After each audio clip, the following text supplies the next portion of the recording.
Hey, everybody. Um, I'm back today to talk about the true self and the Enneagram blueprint.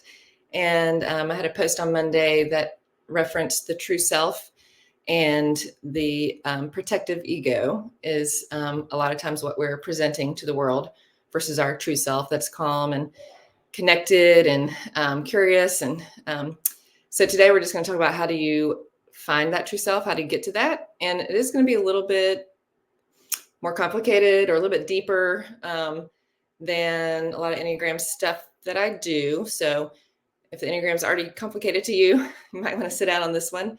But if you want to just follow along and hang out and see, you might have some of the experience of working with something I'm going to talk about today, which is internal family systems, which is a model used by psychologists when counseling people. And we're going to look at how that system kind of lines up with the Enneagram. Beth McCord, who is the founder of Your Enneagram Coach, has written a book about internal family systems and the Enneagram and how they kind of connect. And it's called More Than Your Number. And it talks about your Enneagram internal profile. And that's different for everybody. But again, our Enneagram types can point us in the direction of what that might look like. So let's get started. And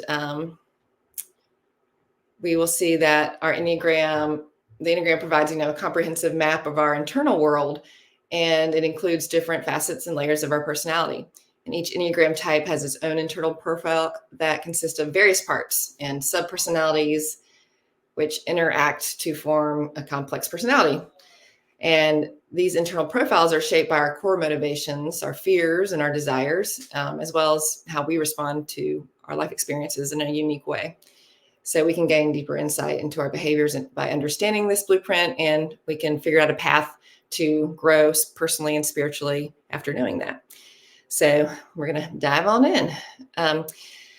So integrating Enneagram and the internal family systems. The Enneagram internal profiles, EIP, which I mentioned just a second ago, developed by Beth McCord and Jeff McCord, can be further understood through the lens of the internal family system.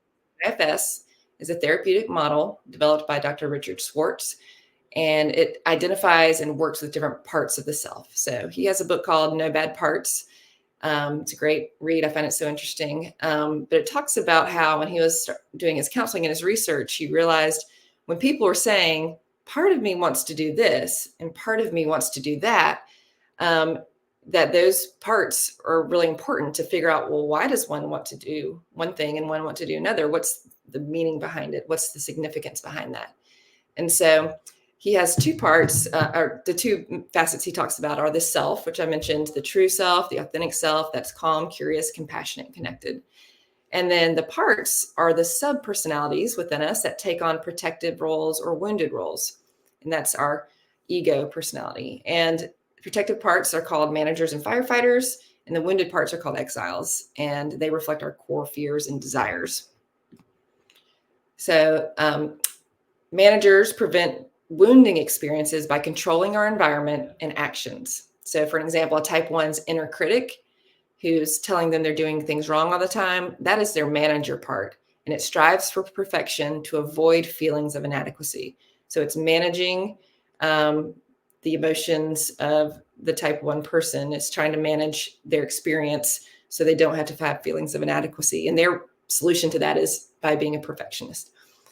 The firefighters react to emotional pain by attempting to numb or distract from it. Type 7's adventurer part, which seeks constant excitement to avoid discomfort, is a firefighter. And then the exiles are the parts that hold on to our past traumas and pain. The abandoned child and a type 4 who feels misunderstood and unworthy is an exile.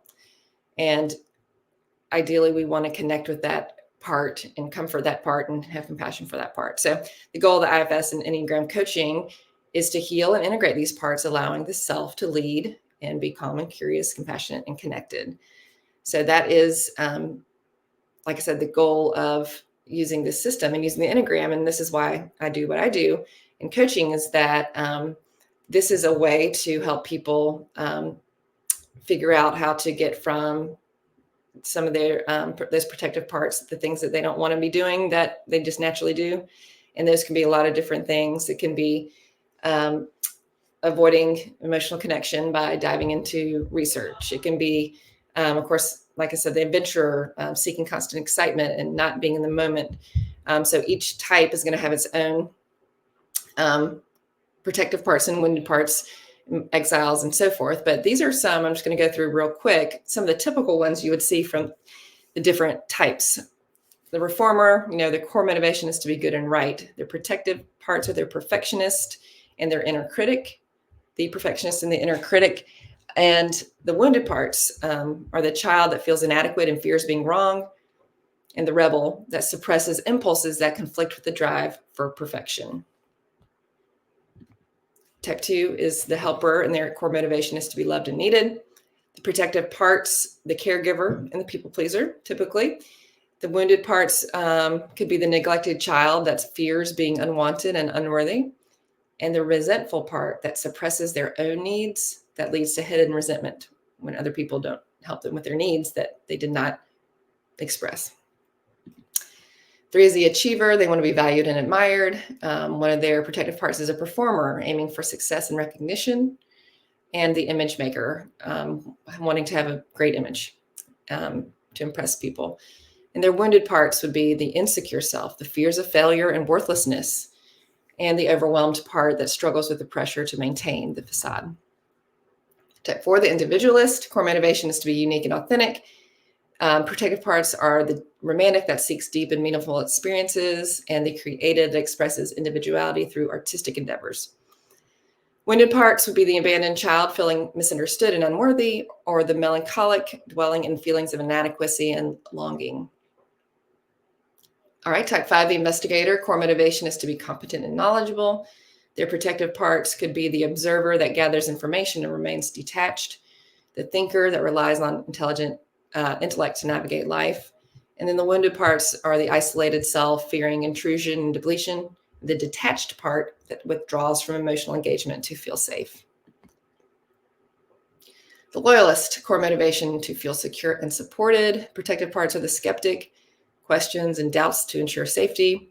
The loyal friend seeks security in relationships and groups.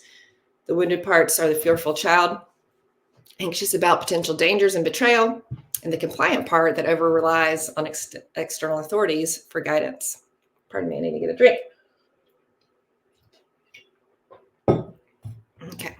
The enthusiast, type 7, want to be satisfied and content. And their protective parts, as we mentioned, the adventurer, seeking new and exciting experiences. The optimist, focusing on positive possibilities to avoid pain.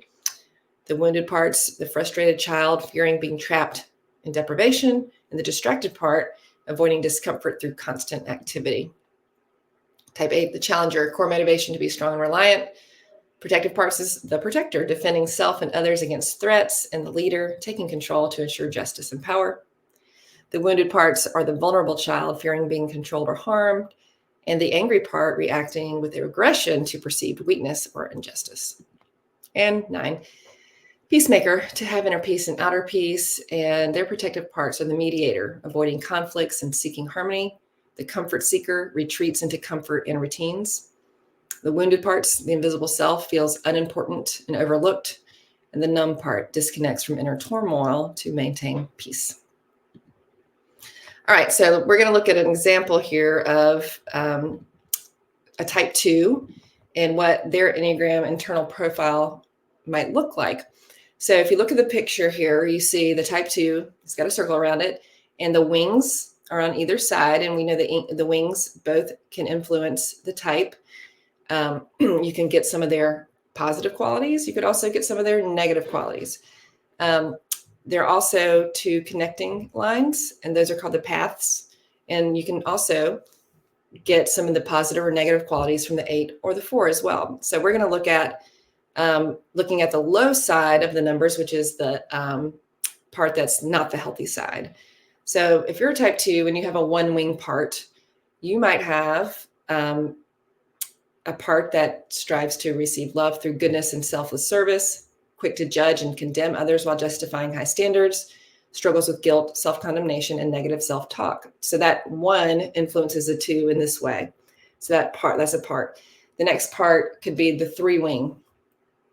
The people pleaser, to gain high status and admiral friendships, ignores your feelings so you can focus on your self-worth in the eyes of others, can name drop, flatter, and charm to gain attention.